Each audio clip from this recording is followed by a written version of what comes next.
D'ailleurs là je viens de repenser à une anecdote qui n'a rien à voir, mais je sais pas pourquoi elle a parlé de pisse, ça m'a fait penser à ça.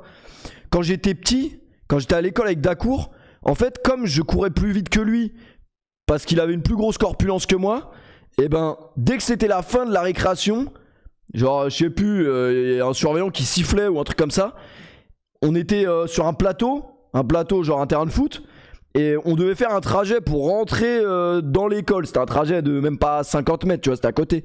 Et en fait, moi, je l'insultais ou je lui disais, je me foutais de sa gueule pour qu'il me course. Et je savais pertinemment qu'il ne me rattraperait pas. Bon, par contre, s'il m'attrapait, j'aurais eu mal. Parce que Dacour, il avait 6 ans et demi. C'était Mike Tyson déjà. Et il a jamais perdu une bagarre, ce mec. Et en fait, je savais qu'il m'attraperait pas parce que je courais trop vite. Et du coup, à toutes les récrés, je faisais ça. Et ce con, à toutes les récrés, il me courait après. Sauf qu'à un moment donné, ça faisait 6 mois que le rituel s'installait. Pendant 6 mois, il me courait après. Et un jour, j'ai couru. En fait, à chaque fois, j'allais m'enfermer dans les toilettes. Sauf qu'un jour, je me suis enfermé dans les toilettes. Et une fois que j'attendais dans les toilettes, en fait, j'attendais que il commence à se ranger et qu'il ait plus le choix. Il pouvait pas me niquer parce qu'on rentrait en cours. Et après, je sortais. Et en fait, là, je me rends compte que la porte, elle est verrouillée et elle s'ouvre plus. J'avais 8 ans, je crois. Et je me rends compte en fait que je suis bloqué. Et d'un coup, je l'entendais derrière. Il disait sors. Je disais mais j'ai envie, mais je peux pas. Et en fait, toute l'école s'est foutue de ma gueule pendant 2 jours. Parce qu'en fait, je suis resté enfermé dans les toilettes. Donc la moralité de l'histoire, effrayant parce que je pensais, je sais pas si c'était l'imagination d'un gosse de 8 ans, mais je pensais que j'allais rester enfermé toute ma vie dedans. Donc j'ai commencé à chialer et tout parce que je voyais que je pouvais pas sortir des toilettes. Genre, je sais pas s'il y a des gens qui sont claustrophobes. Je croyais que c'était la dernière fois de ma vie, c'était dans les toilettes. Effrayant. Après, ils sont venus me libérer, ils m'ont sorti des toilettes, je sais pas comment ils ont fait. Est-ce que le lendemain ça m'a empêché de recommencer à courir et clasher Dacour? Non, j'avoue, je suis une grosse merde. Le lendemain, j'ai recommencé. Un jour, il m'a attrapé, il m'a niqué et depuis, j'ai arrêté de courir. Je courirai peut-être plus jamais d'ailleurs. Péfut, t'es plus rebeu ou blanche? Mais c'est quoi ces questions d'enculé? Les gars, y a pas de couleur. Y a pas ça. Soit t'as le feeling avec une meuf, soit. Moi, je mange tout, frérot. D'ailleurs, tu me dis, je crois que je m'arrête à une couleur. Un malade. On s'arrête trop sur le physique. Parce que l'autre fois, je me baladais dans les stories, j'ai vu Marinelle Limer qui a mis une story.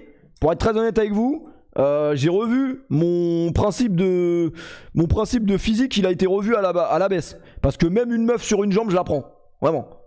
Là, sur une jambe, Marinelle Limer, elle a qu'une jambe. Elle a perdu sa jambe là récemment.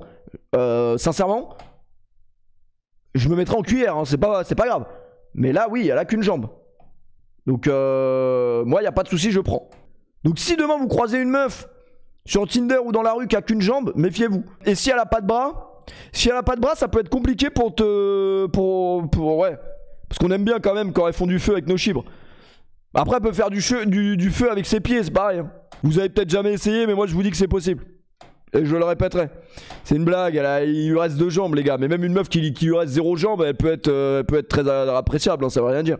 Ça veut absolument rien dire. Oh putain, voilà comment je vois les mecs du chat, dès qu'on met un truc, ils disent c'est pas drôle. C'est ce connard de Malcolm. Vraiment, c'est le chat, il est camasse. Toutes les 3 minutes. C'est extrêmement gênant. Voilà. C'est extrêmement gênant. C'est extrêmement. Bon, c'est bon, on a compris. Vous avez des solutions pour les éviers bouchés? Je dis ça comme ça parce que mon évier il est bouché et c'est assez effrayant. Moi, il faut savoir que mon père, j'ai toujours pensé que j'étais adopté. Je le pense toujours un peu.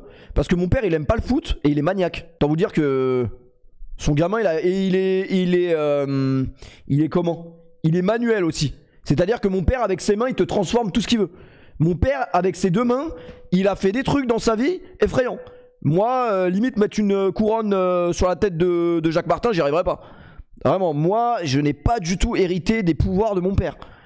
Et c'est assez effrayant. Donc je pense que j'ai été adopté. Et ouais, avoir un père maniaque, je sais pas si vous connaissez ça, mais c'est assez effrayant. Et c'est pour ça que je suis parti de chez mes parents à 16 ans. Parce qu'un père maniaque, c'est abominable. Un bon stream de Péfut, il y a une chaussette. Ça, j'ai les chaussettes propres aujourd'hui. Vous avez vu? Je m'améliore. Non mais cette vidéo elle est abominable. Je crois que je vais vous la laisser pendant que je vais pisser. Parce que comme ça au moins je serai pas effrayé. Mais là si vous restez jusqu'au bout de la vidéo, tout simplement, vous allez faire des cauchemars cette nuit et vous allez croiser quelqu'un quand vous allez aller chercher de l'eau. Non mais j'avoue, ils ont fait une vidéo sur l'évolution du visage de Michael Jackson. Avant il était beau gosse.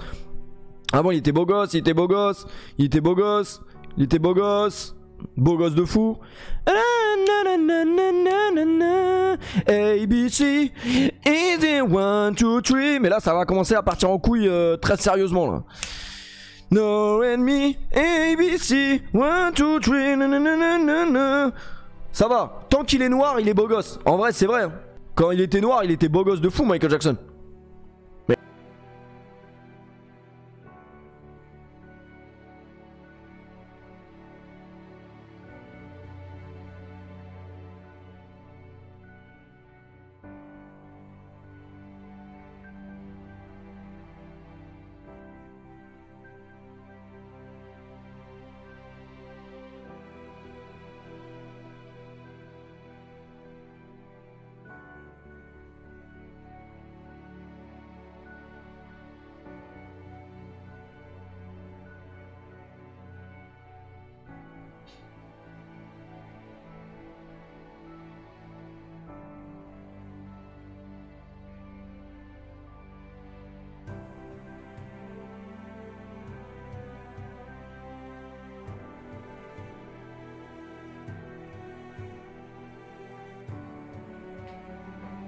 Ah oui, là c'est parti en couille.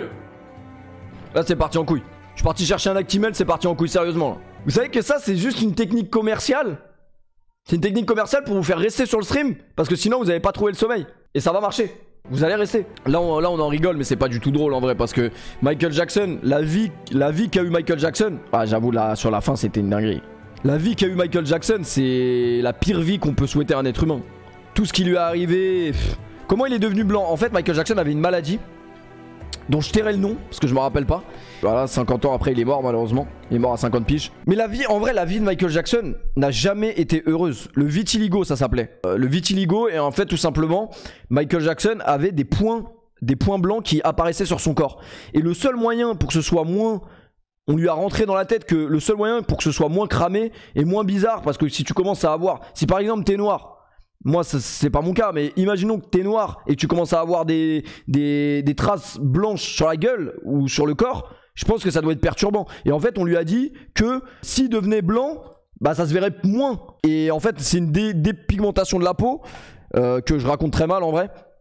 Et après il est tombé dans la dépression déjà par rapport à son métier, parce que Michael Jackson, on parle quand même de la plus grande star. Je pense que même aujourd'hui il n'y a pas d'équivalent à Michael Jackson. C'est-à-dire que Michael Jackson, partout où il allait, les gars, il ne pouvait pas vivre. Il ne pouvait pas vivre. Bref, tout ça pour dire que Michael Jackson, c'est le mec le plus connu de la planète. Genre, je pense qu'il dépasse même... il dépasse tout le monde, en vrai, je pense. Et je pense qu'il n'y a pas un artiste qui créera encore dans le monde... un émoi aussi important et je sais pas comment on appelle ça. Tupac, peut-être Tupac, je sais pas. Mais bref, tout ça pour dire que c'était un calvaire. Atteindre la notoriété qu'a eu Michael Jackson, c'est insoutenable. Le mec n'a pas de vie, il ne peut pas faire, il peut rien faire, il peut pas sortir de chez lui, il est obligé de rester enfermé parce que sinon il sort dehors, il y a toute la ville qui le course, comme si on était à Springfield et tout Springfield veut niquer les Simpsons. Après voilà, dépression par rapport à ça, parce que pour faire grosso modo en fait ce mec n'a jamais eu de vie normale. C'est-à-dire que dès qu'il avait 4 ans, son père l'a forcé à devenir danseur, chanteur. Il le laissait s'entraîner tous les jours, il allait peut-être même pas à l'école. Tous les jours pendant 15 ans, il a formaté ses gamins et il a pas eu de jeunesse en fait. Il a pas eu de jeunesse, après c'est devenu une big rosta, il a pas eu d'intimité, il a pas eu de vie. Et après qu'est-ce qui lui est arrivé? Il y a eu la pub Pepsi, il tournait une pub pour Pepsi et il s'est fait cramer les cheveux en fait. Michael Jackson, pour une boisson de merde en plus comme ça. Non, c'était Coca ou Pepsi? Non, c'était Pepsi hein. Moi mon rêve quand j'étais petit c'était d'avoir c'était d'avoir ce cuir. Peut-être parce qu'il était rouge en vrai. Et là regardez les cheveux. Regardez les cheveux. La qualité est dégueulasse mais regardez les cheveux. C'est une torche humaine. C'est une dinguerie. Il s'en rend pas compte sur le moment. Et bref, tout simplement, après ça, eh ben, il a été cramé au 8ème degré. Et en fait, il a commencé à ce moment-là à prendre des tranquillisants, vous savez, des médicaments qui vous font, qui apaisent votre douleur. Parce que quand il vous arrive un truc comme ça, quand vous vous faites brûler, je sais pas s'il y a des gens qui se sont déjà fait brûler dans le chat, et ben en fait c'est des douleurs permanentes. C'est-à-dire qu'au quotidien, Michael Jackson avait mal. Et donc en fait il a commencé à prendre des antidouleurs, de la morphine, etc. Un mélange de morphine, antidouleur. Et il n'a plus jamais pu s'en passer. C'est-à-dire que le seul moment où il était heureux, c'est quand il prenait les antidouleurs. Sauf que abuser d'antidouleurs, après... bah vous crevez en fait. Et votre santé est amochée. Et voilà, non, vraiment, Michael Jackson il a pas eu de chance. C'est pour ça que je pense que si Michael Jackson avait pu choisir, il aurait préféré largement vivre dans l'anonymat et ne jamais être la resta qu'il a été.